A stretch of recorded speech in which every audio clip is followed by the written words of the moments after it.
I'm back. So I'm still on Clever. Now I'm gonna hit IXL. I'm gonna have to sign in. I'm M. Polacco. It's your student number at KINGSTONCSD. Please help me. I might not remember my password here. Oh, nope, that was wrong. Let's try it again. Did we log in? It says no. Let's see.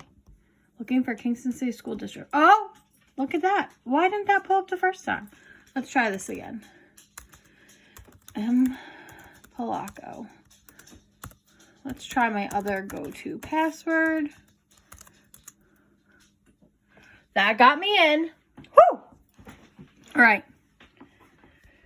So, it says, welcome, Ms. Polacco is my dashboard.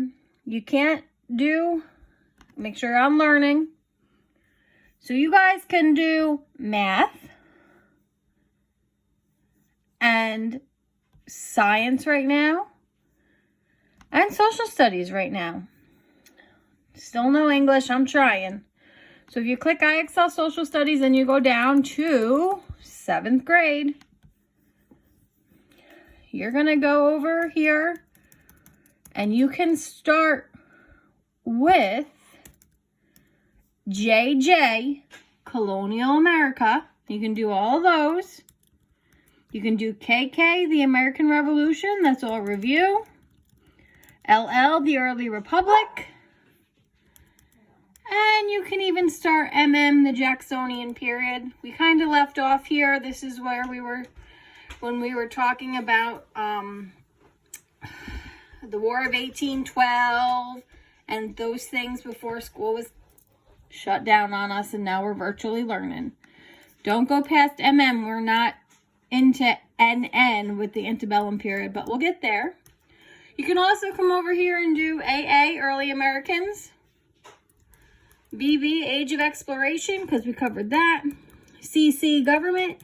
DD, Constitution. EE, the legal system.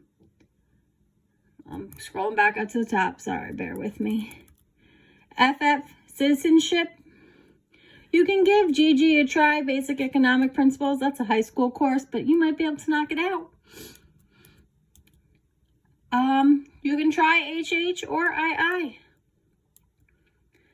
Oh, and you could do C, geography. We covered that at the beginning of the school year in September. Test your brains. Same thing with A and B, physical geography in the Americas. All right, get to cracking on that social studies. I'll be putting stuff up in Brain Pop and recording myself reading you as a textbook. Don't get tired of my voice.